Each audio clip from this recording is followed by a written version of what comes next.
was nice. So, Shalom Aleichem. Okay. So, let's restart our study of Pirkei Avot using the book put together by Rabbi Tuvia Basser, this good rabbi that put all of this together for us, based on the commentary on Pirkei Avot of the Maharal of Prague, Rabbi Judah of Prague. A very, very fascinating rabbi, and one of my favorites. He's really something. We have made it to Mishnah number 17, and I'm going to give actually just the commentary of the Maharal and Rabbi Tuvia Basser, the way he put together the comments, probably on 17, and then actually, well, I'm not sure. Let's just go with it and see what happens, okay? And then I'll give my own 2 cents. First, let's go through his commentary, then I'll put my own 2 cents in on the end. And I'm trying to be nice so we don't have to restart again. Of course, nobody on the tape is going to understand that, but it seems like every time I'm a little too harsh or not being nice, suddenly we have sound problems and I have to restart and redo everything. So I'm going to try to be very careful and be as nice as possible, especially with this Mishnah. This Mishnah says, Shimon his son. Now stop right there, back up to the previous Mishnah of 16, Pirkei Avot chapter 1, Mishnah 16, where it says, Rabban Gamliel used to say, make for yourself a Rav, accept a Torah teacher upon yourself.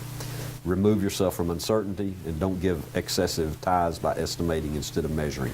Now, so Shimon his son, Mishnah 17, so this is Shimon ben Gamliel, okay?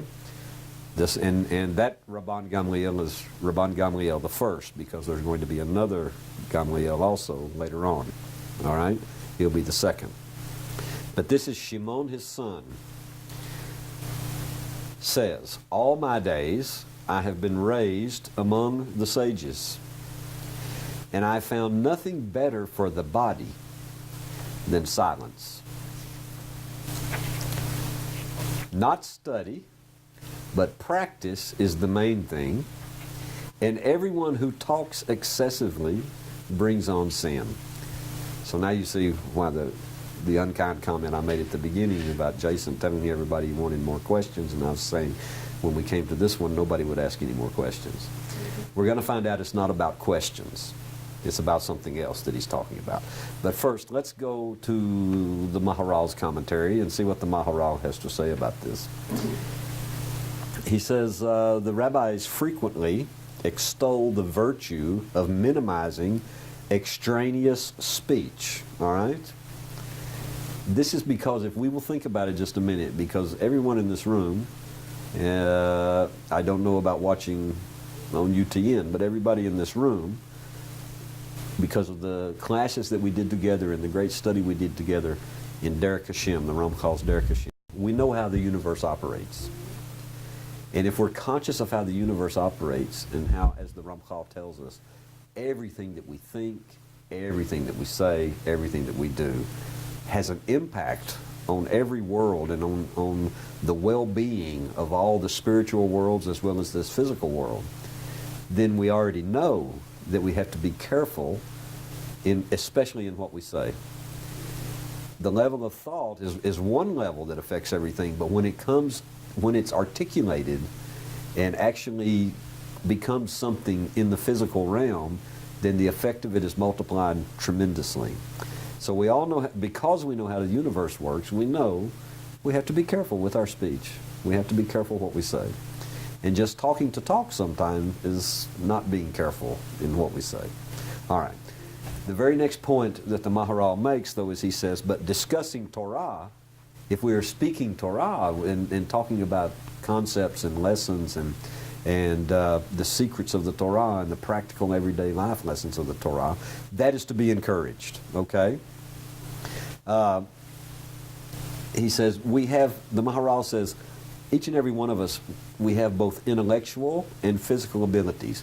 Now, the Maharal has already told us that when it comes to intellectual, in other words, things that are going on in your brain, he doesn't exactly regard those as physical. They're really spiritual, because, like the rabbis tell us, the soul, part of the nefesh, really resides in the brain. And so that activity that's going on the level of thought and on intellectual activity, setko, is really a spiritual ability, not necessarily a physical one, okay? So he says we have both intellectual and physical abilities. And in the previous Mishnah, Rabban Gamliel, he gave us advice to improve our judgment. And in this Mishnah, his son Shimon offers insights to actually, because he says the body, okay? I've been raised among the sages, and I found nothing better for the body. So he says, Shimon offers insights to refine our physical nature. What is the point, he says, of these introductory words? All my life I have been raised among the sages. Rashi, the prince of commentators, comes and explains this statement. He says, it means this. I observed that the sages themselves practice silence, and I have found that it is good even for them, although they have a lot of wise things to say. Even though they have all these wise things to say, they still are careful with their words.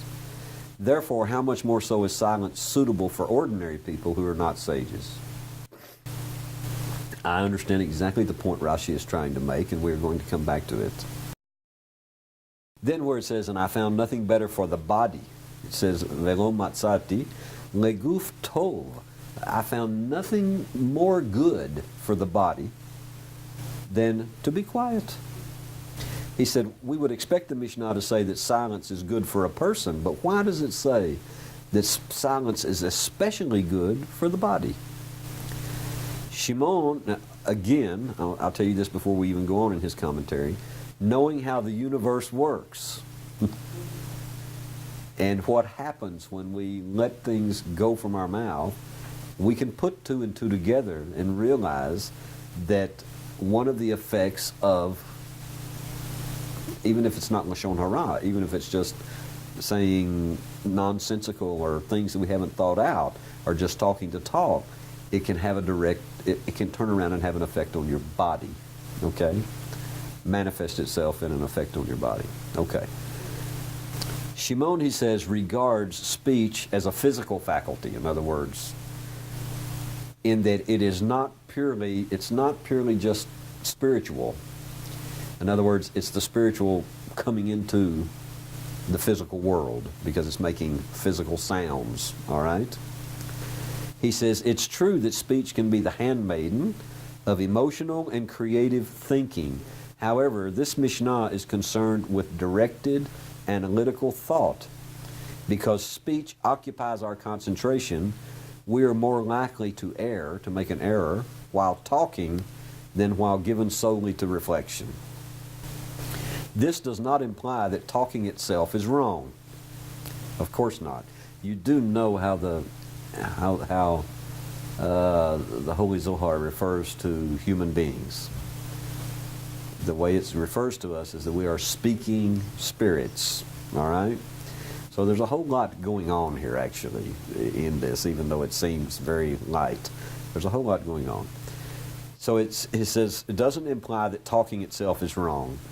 Shimon advocates silence only because it allows the intellect to function to its fullest potential. Far be it from me to argue with the Maharal, and I'm not arguing with him, but I'm going to say in the end he's talking also about something else entirely. Anyway, let's go on. The statement that silence is good for the body, he says, means that the body becomes a valuable partner in the rational process simply by not interfering. The discipline of refraining from speech makes the body a tail of a lion, and this is from another place, okay, in Pirkei Avot. When we get to chapter 4, we'll find it, where it's 4:16, where it's the rabbis say, be a tail of lions and not a head of foxes. And the meaning is that it's better to have a subordinate relationship with something that's worthy, than to dominate something that is unworthy. Now let that sink in. But yeah, we're coming to be on the right track here, and I'll explain. Conversely, he says, when talking dominates our mental energy, then the intellectual faculty becomes a tail of a fox. And that's an extension he says of the preceding reference, if you go to Avot 4:16, which means to be subordinated to something which itself is of little value. That is the worst of all possibilities. Okay? Okay, let's move on. The Mishnah assumes, he says, that analysis and insight engage the higher reaches of intellect, whereas the faculty of speech is more instinctive.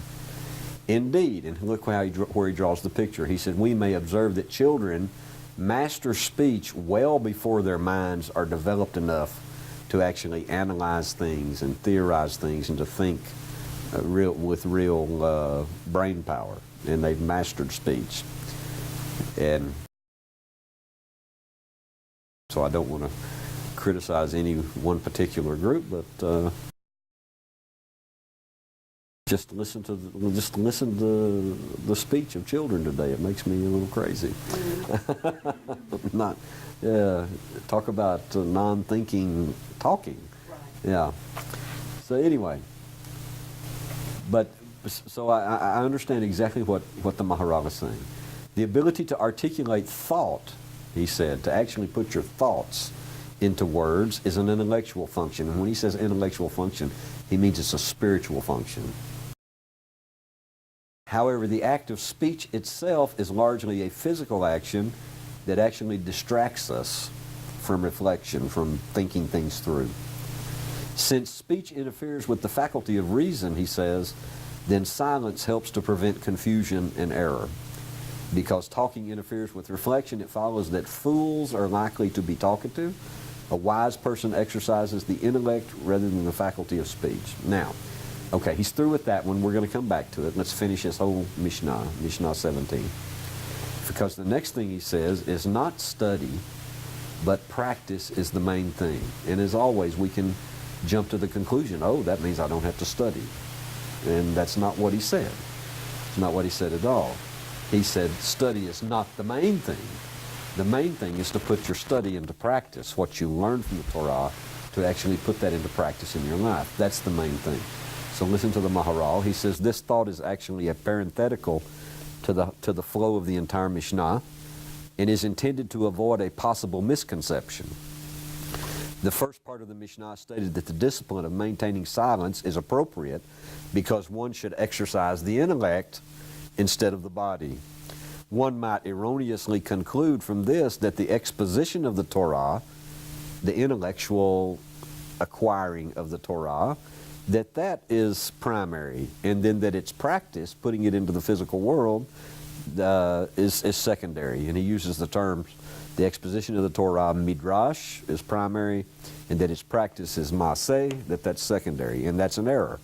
The truth is that while study is great, in fact, we have to have the study in order to develop, and actually in order to develop your soul and the spiritual levels of your soul. We have to have the study. We have to have the study of the Torah in order to know what the Torah even tells us to do. But the deal is the study alone, and you have all of this in your head, but you never, and you say, oh, that's nice, but I don't have to do that. You know what I'm saying? And that's nice, and that's a good thing to know, and you know, those poor Jews 2,000 years ago, look what they had to do. Golly, how can anybody do all that stuff? That's not that, we've missed the point. The truth is that while study is great, practice is the foundation on which intellectual achievement must be built. One can acquire the highest level of intellect only by building a level at a time on this firm foundation. This concept, he says, is dealt with in chapter 3 of Pirkei Avot, Mishnah number 12, where it says, anyone whose good deeds exceed his wisdom will endure, and just the opposite. If your wisdom exceeds your practice, your good deeds, then your wisdom doesn't endure. Okay? All right. Then the final comment that Shimon ben Gamliel makes, it says, and everyone who talks excessively brings on sin. This Mishnah, he says, is not a mere repetition of the verse, quoting from Proverbs 10:19, that in a multitude of words sin will not cease. That passage, the Maharal says, means that one cannot avoid wasted words and foolishness in a large volume of speech. It's going to happen. All right? Our Mishnah makes a different point. Good judgment, he says, is the result of aligning our decisions and our actions with a clear grasp of what is right. And the only way we know that, by the way, is to know the Torah. Since talking too much, he says, distracts us. I haven't been speaking English very long, you'll forgive me. Distracts us from analytical reasoning. It subverts our insight and good judgment, which actually, he says, leaves us more prone to sin in general. We do it by mistake even, unintentionally. Although our Mishnah stated a preference for thinking rather than talking, it did not mean that talking too much is itself a sin. Speech is a human faculty in its own right. In fact, that's what we are, speaking spirits. It is not a sin to use it rather than giving over all of one's attention to reflection. And in other words, it's not a sin to speak. That's not what he's saying. The beginning of the Mishnah tells us that talking in excess causes the faculty of speech to actually dominate the intellect, to be upside down. The conclusion of the Mishnah states the result, meaning that everyone who talks excessively is going to sin, either intentionally or unintentionally. It'll happen. When the power of the intellect is compromised, in other words, the spiritual power, the power of your soul, and you're upside down, then sin is likely to follow. Okay, now, so that's the Maharals. Very, very good. I want you to turn the page, actually, and let's read Mishnah 18. Oh, no, wait. No, yeah, let's read Mishnah 18. Because now it says, Rabban Shimon ben Gamliel says, the world endures on three things, on justice, on truth, and on peace. As it is said, quoting from Zechariah 8:16, truth and the verdict of peace are to you to adjudicate in your gates. We're going to look at that Mishnah in detail in a moment. But now let's go back and read, this is an assignment, go back and read Mishnah 17 again, just the beginning. Shimon ben Gamliel says, in Hebrew, it really says Shimon beno, Shimon his son, meaning Shimon the son of Gamliel, Omer says. What's the difference between the beginning of that Mishnah and the beginning of Mishnah 18? Rabban Shimon ben Gamliel. Okay, so already we see there's something going on here. In Mishnah 18, now he is going to actually teach us something really as a Rabban, as the head of the Sanhedrin. All right? And now it's Rabban Shimon ben Gamliel. Over here in Mishnah 17, he's an entirely different person. It's Shimon beno, Shimon his son, Omer. I'm not going to tell you the exact words that my rabbi told me, what he personally gets out of this. Which are, I mean, he really cuts it right down to the exact Peshat, simple meaning. Because I have my reasons not to. So I'm going to move them into my words. I'm going to base this on experience. I've read, rabbinical teaching or teaching from Chazal in a lot of different places that when one's rabbi is in your presence, you don't try to teach the rabbi. Okay? Now that doesn't mean you can't ask questions, and it certainly doesn't mean you can't get 2 cents in every once in a while on if you have something that really adds to or backs up what the rabbi is teaching. But you don't sit down when the rabbi comes, and you don't sit down and you decide that you want to, you have to teach him something from the Torah. Okay? I'm telling you, it's been my experience being the rabbi's driver. that almost every place we go, in almost every setting, in practically every group, there is anywhere from 1 to 10 people who came because they have to teach the rabbi something.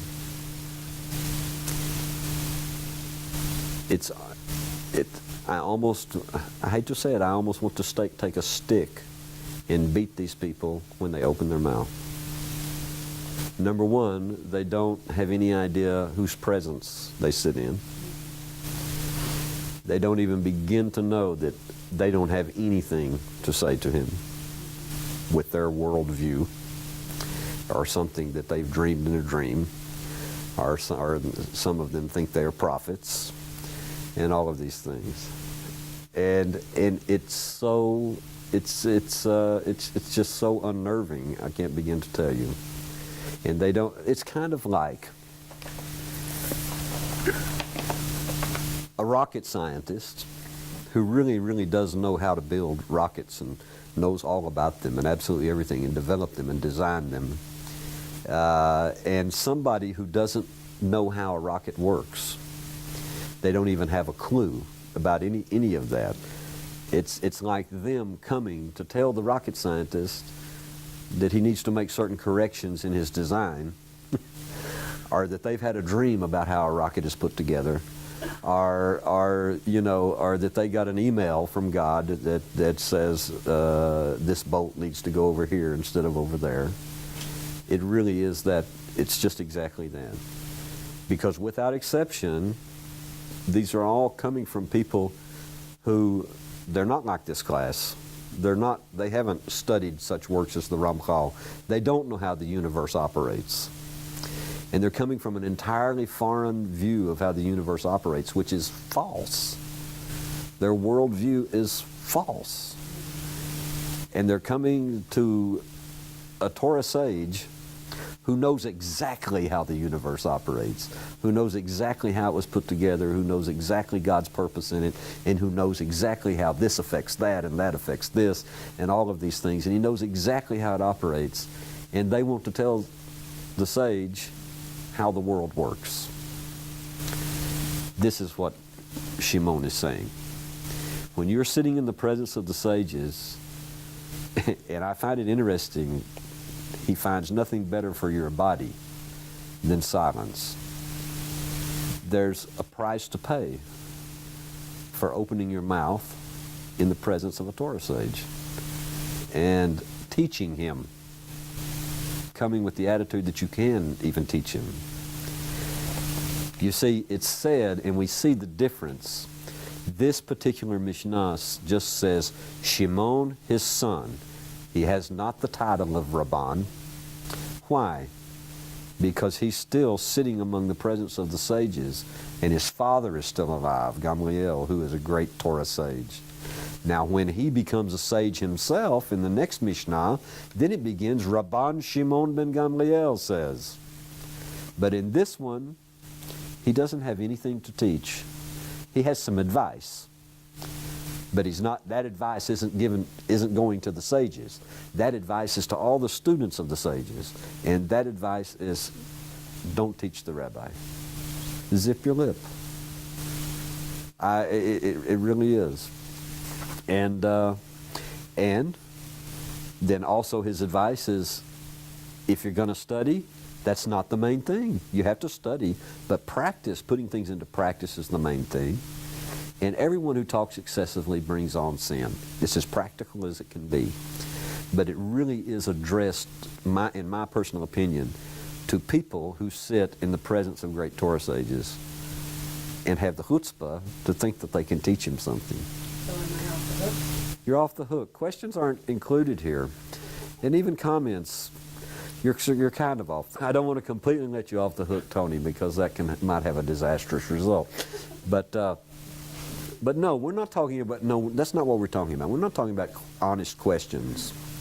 And we're not talking about comments that might be helpful. I mean, you know what I mean. No, we're talking about opening your mouth and informing the rabbi how the world works. You understand what I'm trying to say? How things work.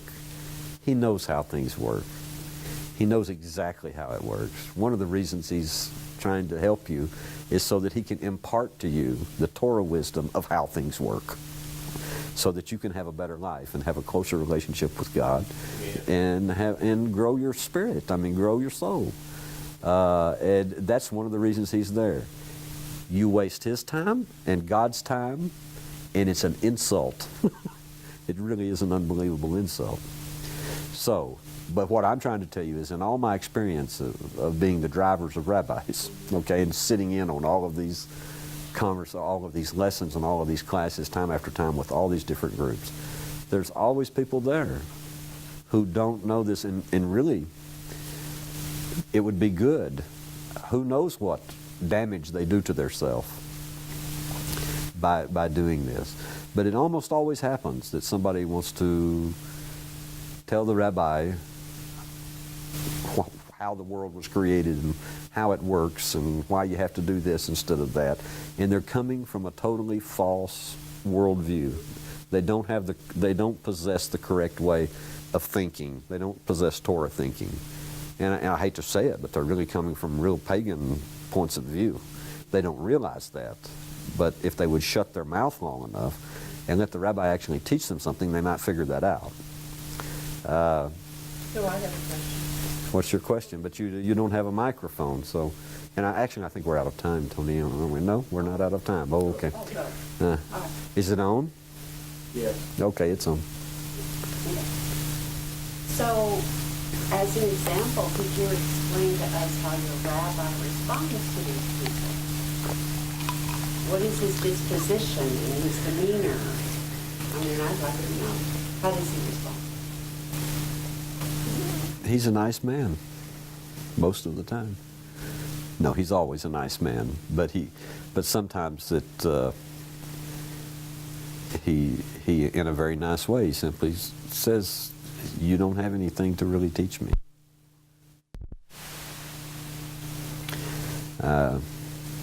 And that's just saying the truth, but he usually does it in a very nice way. Other times he just bears the insult and goes on. And so we're clear.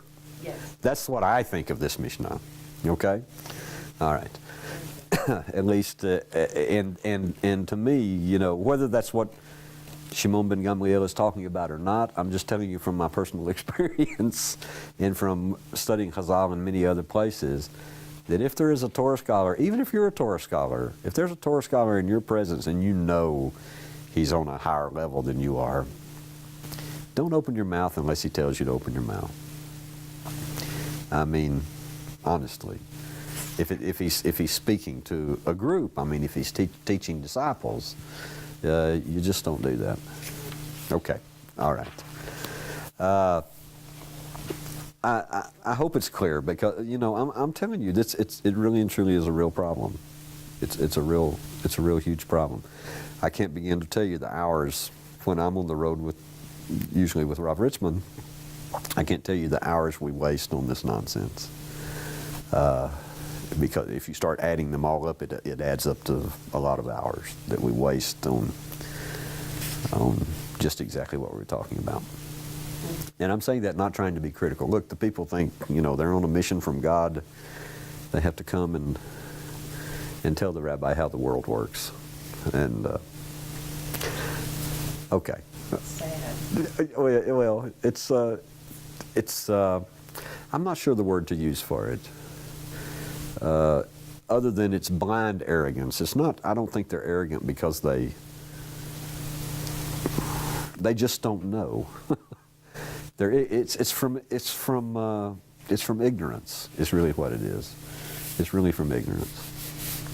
But usually, and this happens also to me almost in a lot of places I go, especially if it's in a particular place where there's a maybe somebody who's a teacher there or something. I get there, they really don't want to hear anything that's coming from the Torah. They want to teach me something before I can go anywhere. And I'm always thinking, that's very nice of you that you're wasting my time, but it's okay. I mean, Okay, let's leave it there. All right? The very next time we're together, let's pick up Mishnah 18. There's a whole lot to say about it. And this will actually pretty much close our study on chapter 1 of Pirkei Avot. Okay? Can we do it? All right. All right. So shalom uvracha, peace and a blessing.